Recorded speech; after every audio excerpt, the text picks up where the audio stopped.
আসসালামু আলাইকুম। অনেকদিন পর আসলাম। হ্যাঁ, বিষয় হচ্ছে বাংলাদেশের খেলা দেখে। প্রসঙ্গ হচ্ছে বাংলাদেশ ক্রিকেট T20। এখন আজকে খেলা দেখে মনে হলো যেটা আসলে যেটা মনে হইলো যে আগে ছোটবেলা আমরা খেলতাম, হ্যাঁ, মাঠে। তো সবাই ব্যাট করতে হবে, এই তাড়াতাড়ি আউট হ, তাড়াতাড়ি আউট হ, এই তাড়াতাড়ি আউট হ, এই খেলেছিস তো, এই তুই 3 বল খেলেছু, তুই 5 বল খেলেছু, এই 1 ওভার করে ফেলাস, এই শালা মারতে পারছে না, নামা, এই শালা নামা চুকে, এই ব্যাটিং পাবো না, যদি ব্যাটিং না পাই তাহলে কিন্তু আমি ফিল্ডিং করবো না। এরকম একটা ভাব ছিল, যে আসা যাওয়া টার্গেট ছিল, সবাই একটা করে 6 মারবে আর আউট হবে। হ্যাঁ, খুব আশ্চর্য একটা খেলা দেখলাম।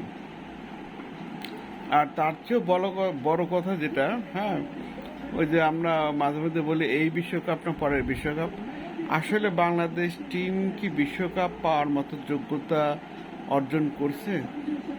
হ্যাঁ, একটা ভালো কিন্তু খেলা ছিল একটা সময়। 2019-এর ওয়ার্ল্ড কাপটা খুবই ভালো খেলেছিল। তো আমরা যে নতুন প্লেয়ারদেরকে সুযোগ দিচ্ছি, হ্যাঁ, পুরাতন প্লেয়ারদেরকে হটায়, এর বেনিফিটটা কি? আমরা কি নতুনদেরকে এই পরিমাণ ট্রেন করতে পারতেছি যে তারা ওয়ার্ল্ড কাপ এনে দেবে? তাহলে পুরাতনদেরকে কেন ছাঁটাই করতেছে? এখন আমার মনে হয় যেটা, যে বাংলাদেশ টিমটাকে শক্তিশালী করতে হবে, হোক সেটা নতুন, হোক সেটা পুরাতন।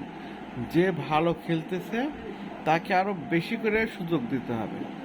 হ্যাঁ, এটা তামিম ইকবাল হইতে পারে, এটা সাকিব আল হাসান, যারা রানিং প্লেয়ার, হ্যাঁ, মুশফিক, এদেরকে দরকার হয় আরও কিছুদিন কন্টিনিউ করতে হবে, কারণ টিমটা ডেভেলপমেন্ট করতে হবে। আর পাশাপাশি যারা ইয়াংস্টার আছে তাদেরকে ডেভেলপ করার মতো ওই পরিমাণ ট্রেনিং দিতে হবে। তারা জাতীয় টিমের সঙ্গে থাকবে, হ্যাঁ, থাকবে, আর এই সিনিয়র প্লেয়ারগুলো থাকবে, এই তারাই তাদেরকে ট্রেন করবে। কারণ বাংলাদেশে ওই পরিমাণ হতে পারেনি, যেরকম ওই যে ইন্ডিয়াতে আছে যে ছক্কা মারা প্লেয়ার একটা, কে যেন বাইয়া বাহাতে KKR-এর রিঙ্কু সিং, হ্যাঁ, 6 বলে 6 মারতে পারে। ওর কাজই হচ্ছে 6 মারা, ওই 6 মারারই প্র্যাকটিস করে। কিন্তু আমাদের দেশে কি এরকম প্র্যাকটিস করানো হয়? ওই পরিমাণ এফোর্ট কি একটা প্লেয়ারের পেছনে দেওয়া হয়? আমার তো মনে হয় না। তো ওয়ার্ল্ড কাপ যেহেতু পাবো না, সেহেতু যে প্লেয়ার 1 বছর হোক, 2 বছর হোক, আর 6 মাস হোক, যে সার্ভিস দিতে পারবে তাকে টিমে ইনক্লুড করো, ইনক্লুড করে টিমের ভ্যালুটা বাড়াও, আর প্লেয়ার অটোমেটিকলি বাইরে হয়ে যাবে। পুরাতন প্লেয়ার ছাঁটাই করে নতুন প্লেয়ার ঢুকায় তুমি টিম গোছাতে পারবে না, অ্যাটলিস্ট বাংলাদেশের জন্য না। ওই যে খেলে আসছে লিটন দাস, হ্যাঁ, এখনো নতুন, অথচ কত বছর ধরে খেলে আসছে। মিরাজ, হ্যাঁ, এরা কি টিম উইনার হইতে পারছে? এর উপর টিমটা কতখানি ডিপেন্ডেন্ট হতে পারে? তার প্রেক্ষিতে আমি যদি বলি তামিম ইকবাল, মুশফিক, সাকিব আল হাসান, এদের প্রতি কিন্তু টিম একটা কিছু আশা করতে পারে। কিন্তু এরা নতুন যারা আসছে ওদের পরে, হ্যাঁ, নতুন বললেও ভুল হবে, তাদের থেকে কিন্তু এখন ওই পরিমাণ আশা করতে পারি না। আমার মনে হয় একটু চিন্তা ভাবনা করা উচিত এই বিষয়গুলো নিয়ে।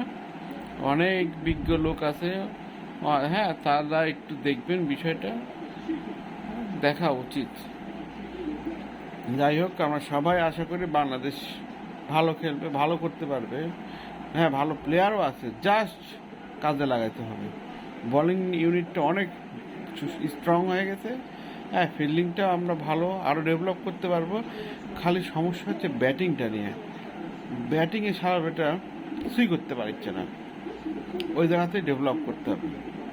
আশা করি বাংলাদেশ খুব তাড়াতাড়ি ডেভেলপ করতে পারবে, এবং আল্লাহর কাছে দোয়া করি আল্লাহ আমাদেরকে পথ দেখায়। ভালো থাকবেন সবাই। আসসালামু আলাইকুম।